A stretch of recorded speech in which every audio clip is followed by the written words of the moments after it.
Moving to Israeli politics, the Israeli election, as the politicians frantically try to crack the code of different voting sectors, one segment of society is hardly mentioned, those who choose not to vote at all. A fierce fight to bring people to the ballots is taking place in Israel, with voter turnout expected to be low and 1/5 still undecided. Here's I-24 News reporter Uri Shapira on the campaigners against voting. Attorney Yaniv Moyal from Tel Aviv decided to launch an interesting appeal following the start of Israel's 2015 election campaign. He's calling on everyone not to vote at all. He sees the election process in Israel as a huge fraud. Every system that were built here in Israel is basically corrupt.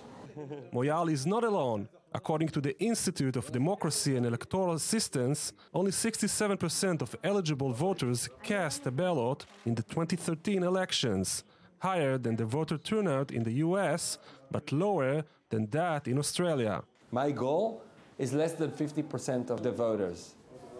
You need to get the legitimacy out of this voting system. With the coming election taking place only 2 years after the previous one, voter turnout may not rise.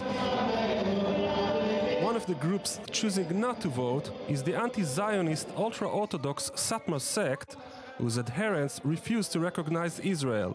Recently, rabbis from this community offered $100 to anyone who will not cast a ballot. But not everyone is so set against voting. Shir Nuseski, who led the 2011 socio-economic crusade that spurred thousands to protest the high cost of living, is now promoting a campaign telling young people to get out and vote, despite the difficulties. I'm asking you, what's the alternative? When someone doesn't vote, he paves the way for a secular country on the one hand, or a one-state solution on the other. It can lead to a far worse reality than the current one. Nuseski does not sound very convincing, since she speaks out of despair, not hope. The truth is, in Israel 2015, many people have lost confidence in the system. On March 17th, we may see them by the thousands, lying on the beach in Tel Aviv, praying in a synagogue in Jerusalem, or just hanging out in the streets. Anywhere but at the ballot station.